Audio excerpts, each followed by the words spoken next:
வணக்கம் ஃப்ரெண்ட்ஸ், இன்னைக்கு நம்ம என்ன பண்ண போறோம்னா பைனாப்பிள் கிரில் தான் பண்ண போறோம். வாங்க எப்படி பண்றதுன்னு பார்ப்போம். இந்த போகிற ஐட்டத்தை நீங்கள் வாழ்க்கையிலே சாப்பிட்ற மாட்டீங்க. வாங்க. நம்ம இதில் வந்து நீட்டாக தோலையெல்லாம் செத்தி எடுக்கணும்.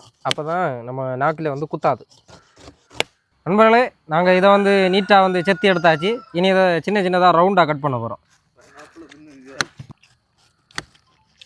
கடை கட்டியா இது எடுத்துடும். இப்போ வந்து நாங்கள் கிரில்லுக்கு வந்து மசாலா ரெடி பண்ண போகிறோம். அதுக்கு ஃபஸ்ட்டு பெப்பரு, தட்டு, மிளகா பொடி, அப்புறமா உப்பு.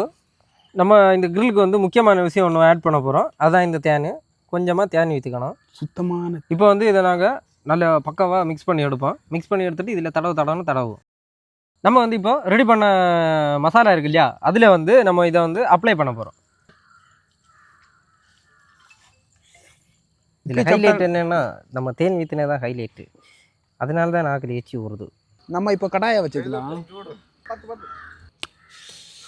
எண்ணெய் சூடானதும் நம்ம இந்த எடுத்து அப்படியே போட்டு கிளீன் பண்ணாங்க. எண்ணெய் வந்து நம்ம நினைச்ச மாதிரியே நல்லா சூடாகி வந்துருச்சு. அதனால் நம்ம இப்போ வந்து பைனாப்பிளை போடுவோம்.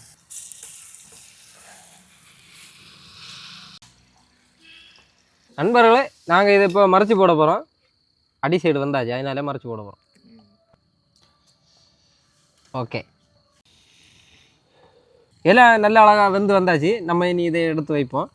எடுத்து வச்சுட்டு அடுத்த ஸ்டெப்பு போடுவோம். நம்ம வந்து அடுத்த ஸ்டெப்பு போட போகிறோம்.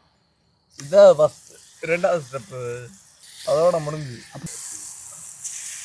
நான் கரெக்டாக மறைச்சு விடும் ஸ்பீடு தான். நண்பர்களே, நம்ம வந்து எல்லாமே பக்காவாக கிரில் பண்ணி எடுத்துட்டோம். இனி அதை எடுத்து வச்சு சாப்பிட போகிறோம்.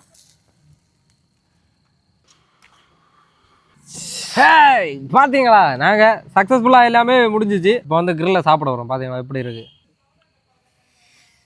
அப்படியே அந்த மனமே அடிப்பொலியாக இருக்கு. வா, நல்லா தான் இருக்குது. உங்களுக்கு தோணலாம் இதை அறுத்து அப்படியே சாப்பிட்லான்னு. ஆனால் அப்படி சாப்பிடக்கூடாது. இந்த மாதிரி செஞ்சு சாப்பிடுங்க. நல்லா பக்கவாக இருக்குது.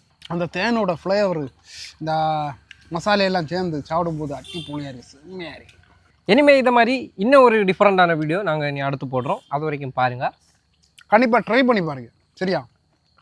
ட்ரை பண்ணி பார்த்துட்டு கமெண்ட் பாக்ஸ் பாய் பாய் கருத்துக்களை பதிவு பண்ணுங்க.